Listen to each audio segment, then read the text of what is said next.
नमस्कार, public news देख रहे हैं आप। राहुल गांधी लगातार संविधान को लेकर चर्चा करते रहते हैं, संवैधानिक संस्थाओं की बात करते रहते हैं।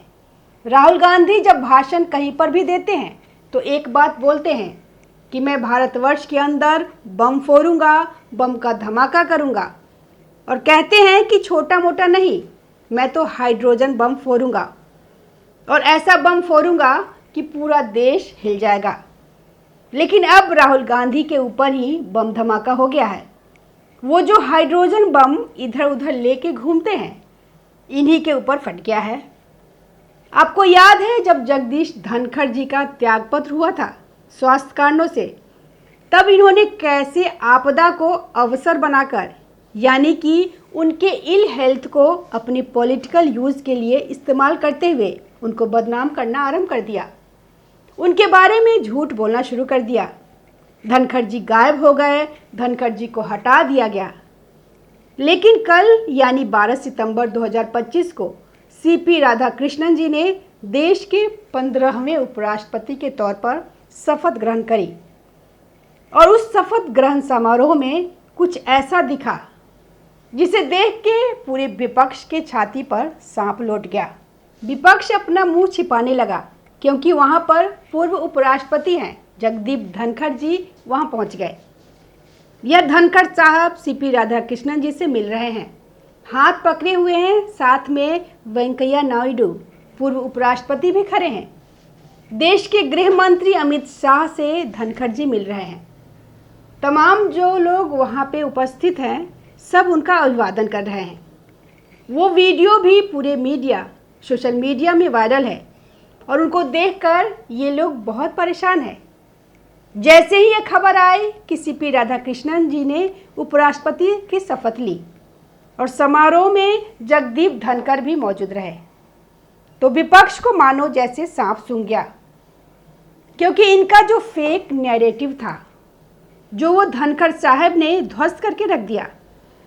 अगर उन्होंने अपनी मर्जी से स्वास्थ्य कारणों से रिजाइन नहीं किया होता तो क्या वो आते शपथ ग्रहण में? कोई ज़बरदस्ती तो नहीं था। अब तो वो किसी संवैधानिक पद पे तो थे नहीं कि उनको किसी प्रोटोकॉल को निभाना है। जिनके लिए प्रोटोकॉल था वो जनाब इस समारोह से गायब थे। जी, राहुल गांधी जी इस समारोह से गायब थे। वो तो संविधान को अपने जेब में रखते हैं। एक बार हमारे रक्षा मंत्री राजनाथ सिंह ने कहा था, उन्होंने पिछले दिनों लोकसभा में जब चर्चा हो रही थी तो एक बात कही थी कि राहुल जी अपने पॉकेट से संविधान की कॉपी बार बार निकाल कर दिखाते हैं। पर सच बात यह है कि राहुल जी संविधान को जेब में रखते हैं, लेकिन उसको रिस्पेक्ट नहीं करते, उसका रिगार्ड नहीं करते। हामिद अंसारी जी जो 2 बार उपराष्ट्रपति रहे कांग्रेस की तरफ से, वो भी वहाँ पे मौजूद थे। वेंकैया नायडू भी थे। प्रधानमंत्री कैबिनेट कांग्रेस के कुछ विपक्ष के पार्टियों के कुछ नेता, मल्लिकार्जुन खड़गे हैं, कांग्रेस के राष्ट्रीय अध्यक्ष भी मौजूद थे, और राज्यसभा में विपक्ष के नेता भी हैं। वो सब लोग मौजूद थे। लेकिन वहाँ चर्चा हो रही थी सिर्फ इस बात की कि धनखड़ साहब वहाँ आए थे और राहुल गांधी जी नहीं आए थे। अब सवाल यह है कि राहुल गांधी जी क्यों नहीं आए? क्या वजह हो सकता है? बहुत कारण हो सकता है। बताया गया है कि वह गुजरात जा रहे थे। खैर, मुद्दा वो नहीं है कि उनका क्या कारण था। क्या एक विपक्ष के नेता की यह जिम्मेदारी नहीं बनती?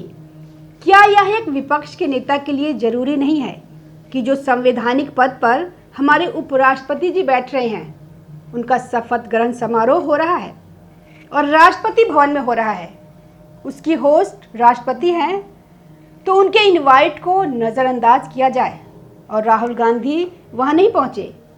क्या यह संवैधानिक संस्थाओं पर भरोसा करना है? उपराष्ट्रपति का शपथ ग्रहण समारोह संवैधानिक पद है। उपराष्ट्रपति का दूसरा बड़ा पद है, संवैधानिक है। उससे भी बड़ी बात है कि राष्ट्रपति भवन उसका होस्ट होता है। तो राष्ट्रपति भवन की तरफ से जो इनवाइट है उसमें हमारे विपक्ष के नेता मौजूद नहीं है। क्या ये गंभीर मसला नहीं है? इसमें कोई कानून की बात नहीं है, लेकिन एक समझ की बात है कि आमतौर पर ज़्यादातर लोग वहां पहुंचते हैं और आप तो विपक्ष के नेता हैं। आप संवैधानिक पद पर हैं। आप संवैधानिक संस्थाओं पर बार बार सवाल खड़ा करते हैं, संवैधानिक व्यवस्थाओं पर सवाल खड़े करते हैं, संविधान की कॉपी निकालकर बार बार इस सरकार को निशाने पे लगाते हैं। लेकिन जब आपका नंबर हो, जब आपको यह मौका मिले, तो आपको क्या करना चाहिए? इससे पहले अभी चर्चा हो रही थी 15 अगस्त की आज़ादी का जो हमारा समारोह होता है लाल किले पर, वहाँ पर भी राहुल गांधी जी नहीं पहुँचे थे।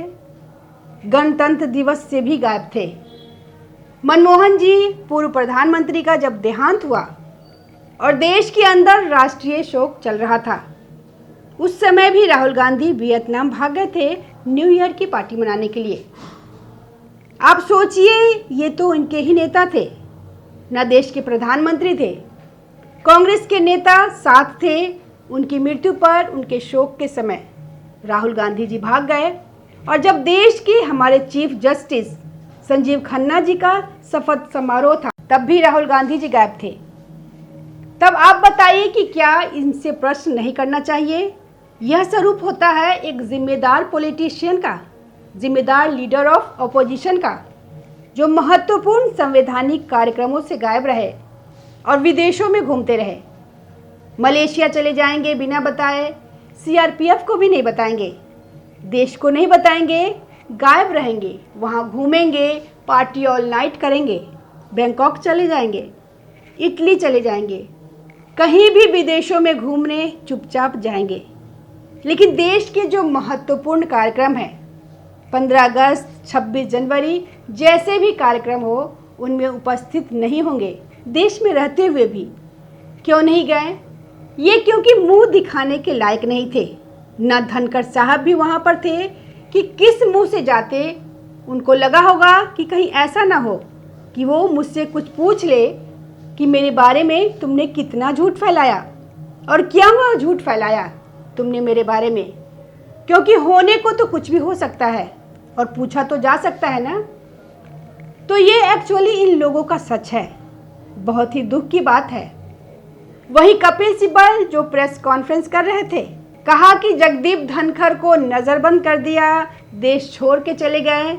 हमें तो उनकी चिंता हो रही है, कहीं दिखाई नहीं दे रहे हैं। वो सारा का सारा जो झूठा फेक नैरेटिव था वो ध्वस्त हो गया और धनखड़ साहब ने उसको सबको एकदम मिट्टी में मिला दिया। धनखड़ साहब ने बोला कि बहुत हो गया तुम्हारा, यह जो तुम झूठी खबरें फैला रहे हो, अपनी राजनीतिक रोटियां मेरे कंधों पर सेक रहे हो, यह नहीं चलेगा। लेकिन धनखड़ साहब स्वास्थ्य खराब होने के बावजूद आए समारोह में। लेकिन इस पूरे समारोह में यदि कोई गायब रहा तो वो था देश का leader of opposition. Rahul Gandhi ji नहीं आए, वह गायब रहे यहाँ से। क्या इस बर्ताव को, इस व्यवहार को ठीक माना जा सकता है? यह सोचने के विषय है। और एक और बात राहुल गांधी से जुड़ी हुई है, महत्वपूर्ण बात। राहुल गांधी जी विदेश यात्राओं को लेकर अक्सर चर्चा उनकी होती रहती है। लेकिन अभी जो सीआरपीएफ सिक्योरिटी एजेंसी है, उसने राहुल गांधी जी को और मल्लिकार्जुन खड़गे जी को, कांग्रेस के अध्यक्ष हैं, उन दोनों को चिट्ठी लिखी है। और उसमें कहा गया है कि राहुल जी बार बार वो Z+ उनके प्रोटेक्टिव है और ASL भी हैं, उनको एडवांस सिक्योरिटी राइजिंग भी उनके पास है। तो वह उसको चकमा देकर या उनको बिना बताए बार बार विदेश यात्राओं पर जाते रहते हैं। यह उनकी सुरक्षा के लिए खतरा है। यह बड़ी चिंता की बात है।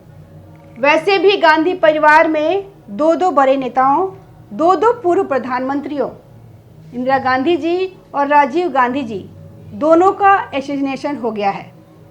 दोनों के आतंकवादियों ने हत्या की है। तो उसमें तो उनकी सुरक्षा ज़्यादा ज़रूरी है और इसीलिए उन्हें Z+ सिक्योरिटी मिली हुई है, इसीलिए ASL मिला हुआ है। तो उसके बाद भी वह क्यों इस तरह से करते हैं? बताया गया है कि राहुल गांधी जी ने अब तक लगभग 113 बार ये सिक्योरिटी ब्रीच किया है, यानी सिक्योरिटी एजेंसी को उसकी खबर नहीं दी और वो चले जाते हैं, गायब हो जाते हैं। अभी पिछले दिनों भी वो मलेशिया शायद गए थे कि पिछली बार 9 यात्राएं जो अभी की हैं हाल के दिनों में, उनमें सब में से किसी भी मसले पर सीआरपीएफ को या सिक्योरिटी एजेंसी को जानकारी नहीं दी गई।